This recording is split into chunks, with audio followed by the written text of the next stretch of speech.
What's up, ladies and gentlemen of YouTube? Boogie2988 coming at you live once again through the power of the internet, and it looks like Valve, the owners of the Steam platform, are finally going to allow us to get refunds for games we purchased on Steam. Now, there are a lot of rules to prevent abuse of refunding games that you've already beaten. The two main rules being that you can't have played the game for more than 2 hours, and you have to have purchased it within the last 14 days. One of the best bit of news is that Steam is going to be doing sort of price matching. If you were to purchase a game a week ago and now it's on sale today, you can actually refund the previous purchase and then buy it again today. But the ability to return a game that turns out to be broken, no good, no fun, unplayable, or just not what you thought it of is obviously very consumer friendly, and it's a great move by Steam. I hope other game companies follow suit, and we should note that Origin has actually been doing this already for about a year. In fact, this actually makes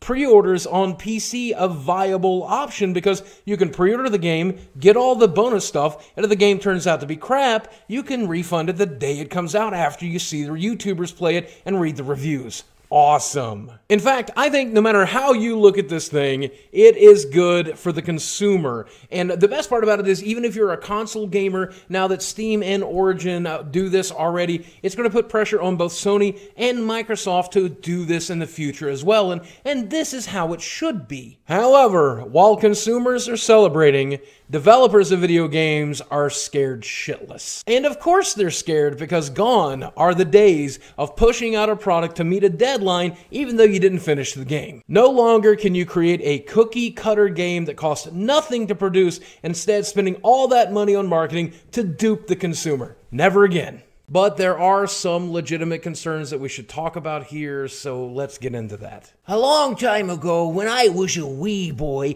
you used to be able to go to a department store, get your favorite game on a cartridge, take it home, beat it over the weekend, and return it for a full refund on Monday. And obviously, being able to play and beat a game for free is great for the consumer. It just sucks for the industry as a whole. Now, Steam's policy kind of prevents this for a big game that has 15, 30, even 200 hours of gameplay like The Witcher. There's no way you could play through that entire game and return it in just under 2 hours. But for a shorter, narrative-driven game like the Stanley Parable or the original Portal, 2 hours is almost the entire game. And a lot of developers who make shorter but very awesome and very inexpensive games are afraid of this new policy, and possibly rightly so. The past has proven that games can be shaped by policies or preferences like this. For example, GameStop is such a threat to developers that many of them tried to come up with different ways, including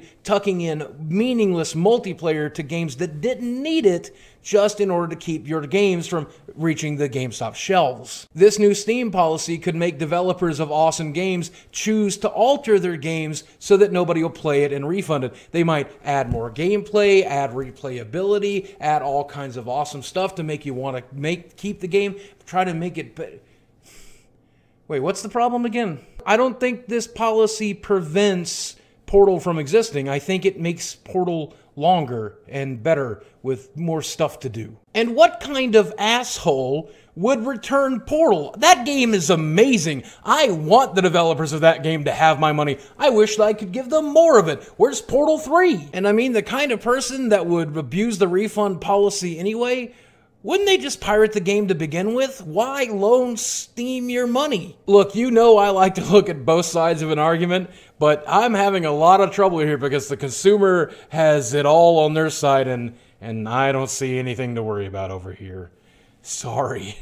In fact, I'm willing to go as far as to say that anyone who tells you that this policy could turn out bad is probably delusional or just lying to you for clicks. But hey, that's just one man's opinion. I could be wrong, and if I am, let me know on Twitter, on Facebook, or in the comments section below, because I love to hear from you. Guys, thank you very much for watching. I love you very much, and I'll speak with you again very soon. PC Master Race. PC Master Race, yeah! PC Master Race. PC Master Race, yeah, yeah, yeah, yeah, yeah, yeah, yeah, yeah, yeah.